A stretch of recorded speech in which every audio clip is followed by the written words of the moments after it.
कर रहा हूं, जो फेसिंग पहला ऑपरेशन है उसको समझाना। तो फ्रेंड्स यहाँ पर सामने देख रहे हैं जो टॉपिक का नाम लिखा है, जो ऑपरेशन का नाम लिखा है फेसिंग। ठीक है फ्रेंड्स, तो सबसे पहले मैं समझा देता हूँ फेसिंग होती क्या है। जैसा कि फ्रेंड्स आप सब लोग जानते हैं, हम भी जानते हैं कि यदि कोई हमारे पास मेटल का पीस है और उसके दोनों एंड है, उन दोनों एंड को अगर हमें फ्लैट करना है, कैसा करना है, फ्लैट करना है, तो उस ऑपरेशन को हम क्या बोलते हैं, फेसिंग बोलते हैं। लेकिन फ्रेंड्स क्वेश्चन उठता है कि इस फेसिंग को कैसे किया जाता है लेथ मशीन के ऊपर। तो इस ऑपरेशन को मैं समझा रहा हूं, फेसिंग कैसे की जाती है लेथ मशीन के ऊपर, इस डायग्राम के थ्रू। इस डायग्राम को आपको एग्जाम में बनाना है प्रॉपर तरीके से जैसा बना हुआ है। ये डेफिनेशन भी लिखना है आपको हिंदी या इंग्लिश में। तो फ्रेंड्स यहाँ पर मैं समझा रहा हूं, उसको आप ध्यान से देखते जाएं।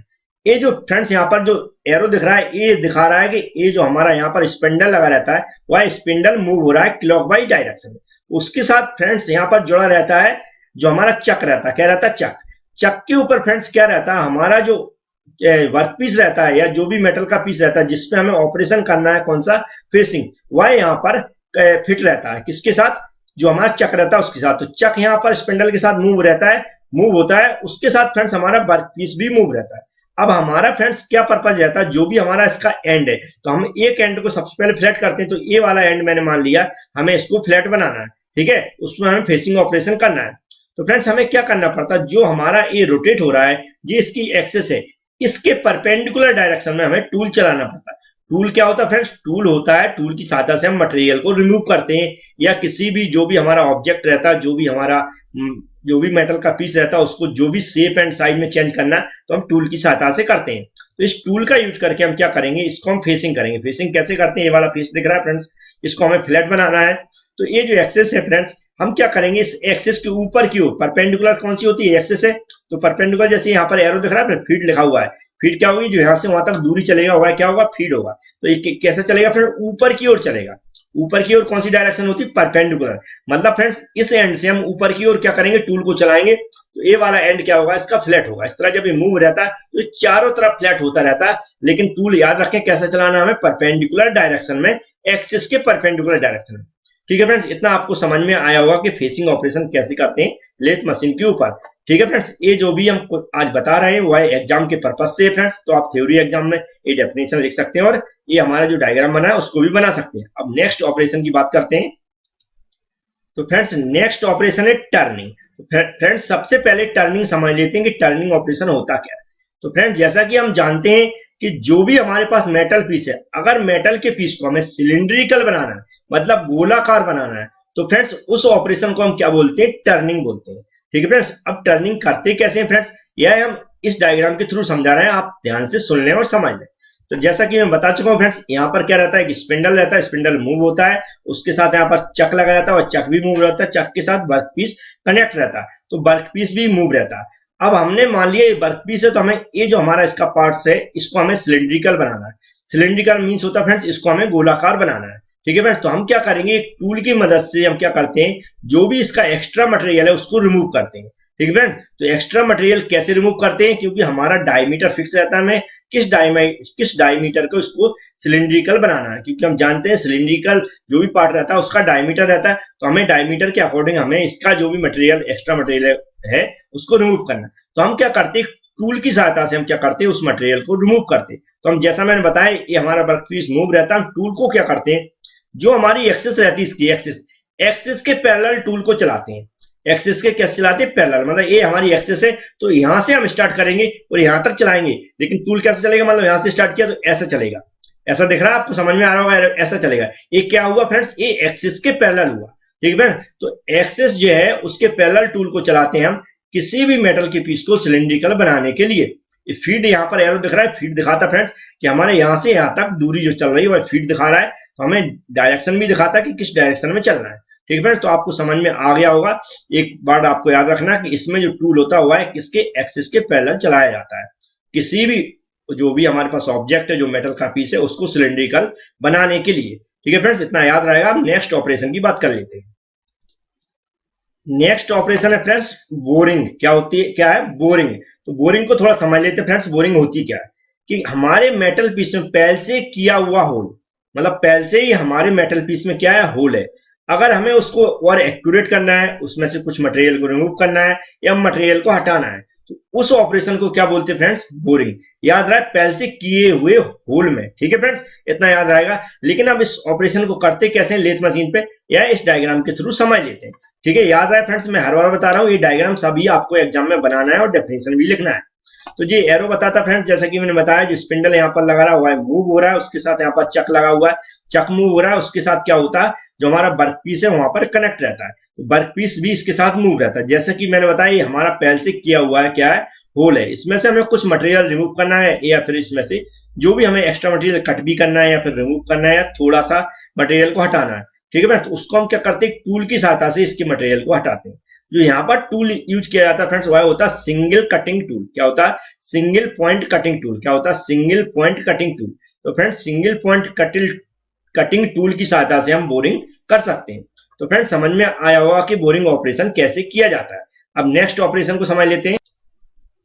तो फ्रेंड्स, नेक्स्ट ऑपरेशन है ड्रिलिंग। ठीक है फ्रेंड्स, तो पहले ड्रिलिंग को समझ लेते हैं। ड्रिलिंग आपको एक बार याद रखना फ्रेंड्स, कि किसी भी वर्क पीस में, किसी भी मेटल के पीस में जो होल करने की क्रिया है, जो छेद करने की क्रिया है, वह क्या कहलाती है? ड्रिलिंग कहलाती है। ठीक है फ्रेंड, ड्रिलिंग की जाती है ड्रिल की सहायता से। किससे? ड्रिल की सहायता से। अब ये ड्रिल की सहायता से होल कैसे करते हैं लेथ मशीन पे, यह मैं इस डायग्राम के थ्रू समझा रहा हूं, और आप ध्यान से समझ लें। तो जैसा मैं बता चुका हूं, यहाँ पर स्पिंडल है, वह मूव होती है, उसके साथ क्या लगा रहता है? चक लगा रहता है, वह भी मूव रहता है। ठीक है फ्रेंड्स, उसके साथ जो वर्क पीस लगा जिसमें हमें होल करना है, वह मूव रहता है। अब फ्रेंड्स, इसमें होल कैसे करते हैं उसको आप ध्यान से समझ लें। जो भी ड्रिल है, जिस साइज का हमें होल करना है, ड्रिल क्या अलग अलग साइज की होती है फ्रेंड्स, जिस भी साइज का हमें होल करना है, उस ड्रिल को हम कहां पर लगाते हैं? टेल स्टॉक में। कहां पर? टेल स्टॉक में। टेल स्टॉक मूव नहीं होती, इतना याद रखें। तो टेल स्टॉक जो भी लेथ मशीन का हमारा राइट हैंड साइड वाला पार्ट रहता है, वहां पर उसको हम एक व्हील के थ्रू हम क्या आगे पीछे खिसका सकते हैं। तो इसको ड्रिल को हम क्या करते हैं? सेट करते हैं। ठीक है फ्रेंड्स, इस पे यहाँ पर ड्रिल पे कहां पर? टेल स्टॉक पर सेट कर दी। और जब ये जो जिसमें हमें मान लो ये पी वर्क पीस इसमें जो होल करना है, तो उसको मैं वह रोटेट होती रहती है। जैसे ही रोटेट होती है, तो जो हमारा टेल स्टॉक है उसको हम टच कराते हैं वर्क पीस से, तो यहाँ पर होल होना स्टार्ट हो जाता है।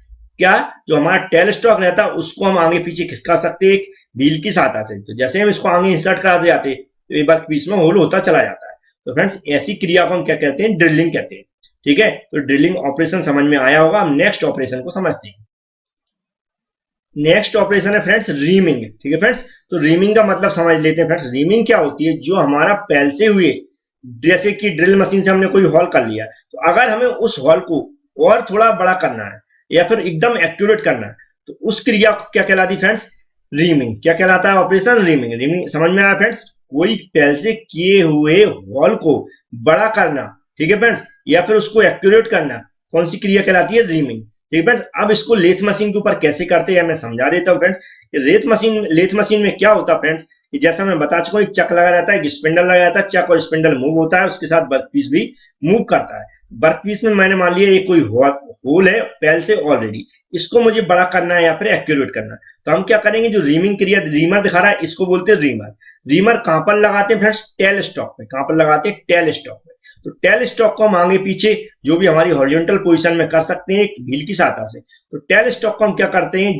ये रीमर को हम क्या करते हैं? इस पे इंसर्ट कराते हैं वर्क पीस पे। तो जैसे ही आगे को ये होल होता चला जाता है और आगे को इंसर्ट कराते जाते हैं, तो ये होल क्या होता है? उसका साइज बड़ा हो जाता है। ठीक है फ्रेंड, समझ में आया?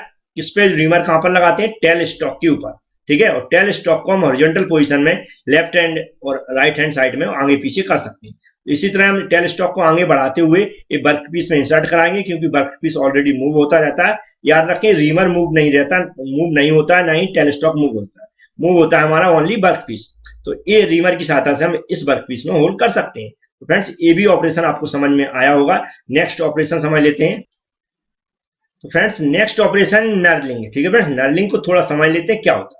नर्लिंग होती है फ्रेंड्स, किसी भी जो भी हमारा मेटल पीस है या कोई ऑब्जेक्ट है, जिसके एंड को जहां पर हम पकड़ते हैं, अगर वो फिसलता है, तो वहां पर हमें पकड़ मजबूत करने के लिए उसको अगर हम रफ कर दें, उसमें डायमंड शेप के कुछ दाने टाइप के उसमें क्या बोलते हैं, निशान बना दें, तो उससे क्या होती है? उसकी पकड़ मजबूत हो जाती है। वो जो हम निशान बनाते हैं, वो जो हमारे एंड को हम रफ करते हैं, उसे बोलते हैं इंडेंटेशन। क्या बोलते हैं? इंडेंटेशन। ठीक है फ्रेंड, समझ में आया होगा नर्लिंग क्या होती है। जो भी हमारा वर्क पीस है या मेटल का पीस है उसके एक एंड को हमें क्या करना, रफ करना हो या इंडेंटेशन करना हो तो हम क्या बोलते हैं, तो क्या क्यों करते हैं फ्रेंड्स, ये तो आपको समझ में आ गया होगा। उसकी ग्रिप, पकड़ने की जो ग्रिप है वह अच्छी हो जाए, क्योंकि जब चिकनी होती है किसी की सरफेस तो हमारी क्या होता है, वह फिसलता है। उस चिकनाहट को खत्म करने के लिए हम क्या करते हैं, उसके जहां पर हम पकड़ते हैं उसको वहां पर हम क्या करते हैं, रफ कर देते हैं उसको। ठीक है, तो उस रफ को हम क्या बोलते हैं, इंडेंटेशन बोलते हैं फ्रेंड्स। समझ में आया होगा फ्रेंड्स नर्लिंग क्या होती है। अब इसको करते कैसे हैं, इस डायग्राम के थ्रू समझ लेते हैं। तो जैसा मैंने बताया, वर्क पीस हमेशा जो भी चक रहता है वहां पर फिक्स रहता है और हमारी स्पिंडल के साथ चक और वर्क पीस मूव रहता है। हाँ ठीक है फ्रेंड्स, ये अलाइन के लिए यहाँ पर टेल स्टॉक लगा रहता है। अब हमें रफ करना है तो एक नर्लिंग टूल का यूज करते हैं, उससे हम स्पेशल टाइप की इसमें नर्लिंग के जो कट है वह काट सकते हैं और निशान बना सकते हैं। तो यहाँ पर दिख रहा है, यहाँ पर इतने एरिया को हमने क्या कर दिया, नर्लिंग कर दिया, अलग अलग टाइप के ऐसे निशान बना दिए। उससे क्या हो, जो है यहाँ पर इसका जो चिकना सरफेस थी, जो चिकनी सरफेस थी वह कैसी हो गई, रफ हो गई। तो यहाँ से हमारी पकड़ कैसी हो जाएगी, स्ट्रांग हो जाएगी। इसलिए हम क्या करते हैं, वर्क पीस के ऊपर नर्लिंग करते हैं। अब नेक्स्ट ऑपरेशन को समझ लेते हैं। नेक्स्ट फ्रेंड है चैम्फरिंग। क्या है चैम्फरिंग? चैम्फरिंग को आप अच्छी तरह जानते हैं फ्रेंड्स, जो भी हमारे पास घर में जो सामान रहता है, जैसे कोई टेबल है फ्रेंड्स या कोई अदर मेटल है जिसको हम कट करते हैं, जब कट करने के बाद आप देखते हैं फ्रेंड्स उसकी जो एज रहती है वह शार्प रहती है, कॉर्नर भी कैसे रहते हैं, नुकीले रहते हैं। अब जो शार्प एज रहती है और नुकीले कॉर्नर रहते हैं, उससे क्या होता है फ्रेंड्स, हमें चोट लगने का डर रहता है, हमारे कपड़े फटने का डर रहता है। इसके अलावा अदर भी बहुत सारे नुकसान रहते हैं।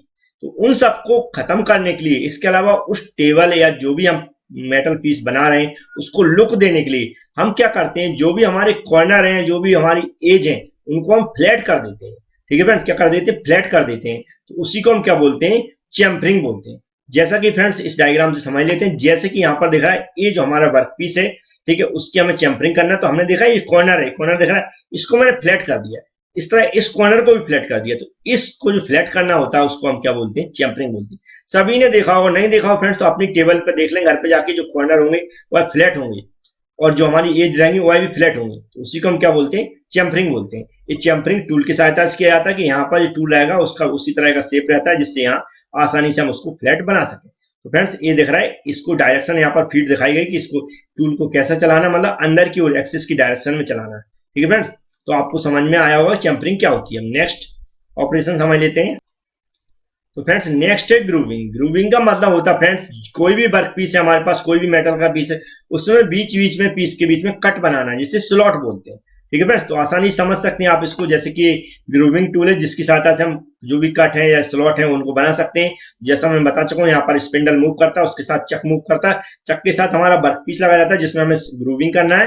तो वाई भी मूव करेगा, तो हम ये ग्रूविंग टूल की सहायता से हम क्या करेंगे, इस टूल को कैसा परपेंडिकुलर डायरेक्शन में चला के, क्योंकि ये तो मूव हो रहा है फ्रेंड्स, इसमें हम क्या करेंगे, इस टूल की सहायता से यहाँ पर टच करेंगे, जहां पर भी हमें स्लॉट बनाना है वहां पर टच करके हम इस टाइप की स्लॉट दिख रहे हैं इस टाइप की बना सकते हैं। तो फ्रेंड्स ये है grooving operation. Next friends operation है फॉर्मिंग। फॉर्मिंग मीन्स होता किसी चीज को फॉर्म करना, मतलब होता उस वर्क पीस के ऊपर किसी का कोई अलग टाइप की शेप बनाना या आकृति बनाना जिसको बोलते हैं। ठीक है, अलग टाइप का एक शेप क्रिएट करना किसके ऊपर, वर्क पीस के ऊपर। तो उस शेप किस टाइप का हो सकता है, जैसे कि कॉन्वेक्स होता है, कॉनकेव हो सकता है, रेगुलर शेप सरफेस हो सकती है, किसी भी टाइप का हम शेप क्रिएट कर सकते हैं इस ऑपरेशन के थ्रू। ये ऑपरेशन कैसे किया जाता है, जैसे कि हम बता रहे हैं फ्रेंड्स, इसमें स्पेशल टाइप का क्या किया जाएगा, टूल यूज किया जाता है जिस टाइप का हमें शेप जनरेट करना हो। तो यहाँ पर वर्क पीस होगा, वह क्या होता है, मूव होता है फ्रेंड्स। जैसे यहाँ पर जो चक मूव होता है उसके साथ स्पिंडल के साथ स्पिंडल मूव हुआ, उसके साथ चक मूव होता है, चक के साथ क्या होता है, वर्क पीस भी मूव होता है। हमें इस वर्क पीस के ऊपर क्या करना है, इस टाइप का हमें एक फॉर्म क्रिएट करना है, मतलब इस टाइप का शेप बनाना है। तो हम क्या करेंगे, उसी टाइप के शेप का हम यहाँ पर टूल का यूज करेंगे। उस टूल की सहायता से हम इस शेप को क्रिएट कर सकते हैं। अब इस टूल को कैसे चलाना है, यहाँ पर दिखाया गया फीड कि हमें जो परपेंडिकुलर डायरेक्शन में चलाना है, किसके, एक्सिस की। तो इसको ऊपर की ओर चला के धीमे धीमे धीमे करके ऑपरेशन को इस टाइप का शेप हम बना सकते हैं। ठीक है फ्रेंड्स, तो समझ में आएगा फॉर्मिंग क्या होता है। फॉर्मिंग का सिर्फ इतना मतलब होता है किसी भी वर्क पीस के ऊपर या किसी मेटल के पीस के ऊपर कोई भी फॉर्म क्रिएट करना। Next friends taper turning. Taper turning ध्यान से समझना फ्रेंड्स कि जब भी हमें किसी वर्क पीस को या फिर किसी मेटल के पीस को इसमें कॉनिकल शेप में बनाना हो, कॉनिकल मीन्स होता है फ्रेंड्स तो शंकु के आकार का शेप रहता है ना, उस शेप को जनरेट करना हो फ्रेंड्स, तो हम उसको क्या बोलते हैं, टेपर टर्निंग। ठीक है फ्रेंड। टेपर टर्निंग के लिए हमें क्या किया जाता है फ्रेंड्स, इसके जो टूल रहता है उसको किसी ना किसी एंगल पे सेट किया जाता है, जिस एंगल पे हमें ये टेपर करना हो। ठीक है फ्रेंड, जिस एंगल पे हमें मटेरियल को रिमूव करना हो, जिस भी एंगल की हमें जो भी हमें कॉनिकल शेप बनाना हो। तो फ्रेंड्स आप समझ रहे होंगे यहाँ पर इसको कैसे चलाना है। जिस एंगल में हम टूल को सेट कर देंगे उसी एंगल में यहाँ पर टूल को हम चलाएंगे फ्रेंड्स। ठीक है, उसी एंगल में टूल चलता है, जो टूल हमारा बॉक्स रहता है, जो टूल पोस्ट रहती है उसकी सहायता से। तो जैसा कि मैंने बताया ये वर्कपीस है, जो हमारा चक्र रहता है उसके साथ कनेक्ट कर रहता है और मूव होता है किसके, स्पिंडल के साथ। ये मूव हो रहा है फ्रेंड्स, हमने यहाँ पर टूल को सेट कर लिया कि हमें किसी एंगल में इसको जो हमें कॉनिकल शेप बनाना है। तो जैसे ही टूल है यहाँ पर सेट हो जाता है तो हम टूल पोस्ट की सहायता से इसको इंसर्ट कराएंगे फ्रेंड्स। और जब इसको इंसर्ट कराना ऑलरेडी ऑटोमेटिक तरीके से जैसे इंसर्ट कराते जाएंगे तो मटेरियल जो रिमूव होगा तो उसी एंगल से रिमूव होगा, और यहाँ पर क्या होगा, ये गोल गोल घूमेगा फ्रेंड्स, चारों तरफ एक कॉनिकल शेप टाइप का हमारा आकार क्रिएट हो जाएगा। तो फ्रेंड्स ये था हमारा टेपर टर्निंग। नेक्स्ट टाइप समझ लेते हैं। तो फ्रेंड्स यहाँ पर देख रहे हैं हम जो नेक्स्ट और लास्ट है थ्रेडिंग। ठीक है, आज मैं इतना ही ऑपरेशन समझा रहा हूँ। तो लास्ट है थ्रेडिंग। थ्रेडिंग का मतलब होता है फ्रेंड्स कि किसी भी वर्कपीस पर या किसी भी मेटल के पीस पर चूड़ियां काटना। क्या होता है, जो चूड़ियां काटते जो थ्रेड आपने देखे होंगे, जो नट बोल्ट देखे होंगे, तो वहां से आपको पता चल जाएगा थ्रेडिंग कैसे होती है। तो उन थ्रेडिंग को बनाने के लिए हम लेथ मशीन का यूज कर सकते हैं। इसमें कैसे किया जाता है फ्रेंड, जिस भी वर्कपीस में हमें थ्रेडिंग करना है उसको हम कहाँ चक में फिट कर देते हैं और स्पिंडल के साथ वह मूव होता है। टेलीस्टॉक को यहाँ पर अलाइन कर देते हैं फ्रेंड्स। हम क्या करते हैं, जो जिस भी टूल की सहायता से हमें जितनी साइज की हमें क्या करना है, जो चूड़ियां काटना है, जो थ्रेड कट करना है, उसको सेट कर देते हैं। और जो हमारा पूरा जो टूल पोस्ट रहता है वह मूव होता है फ्रेंड्स, और ऑटोमेटिक तरीके से हमारा जो लीड स्क्रू लगा रहता है उस लीड स्क्रू के ऊपर पूरा हमारा जो भी हमारा टेलीस्टॉक रहता है फ्रेंड्स, जो भी हमारा पूरा सिस्टम रहता है वह लीड स्क्रू के ऊपर मूव होता रहता है फ्रेंड्स, और ऑटोमेटिक तरीके से यहाँ से जितना भी हम सेट कर देते हैं उतनी जगह में हमारी चूड़ियां कट जाती हैं।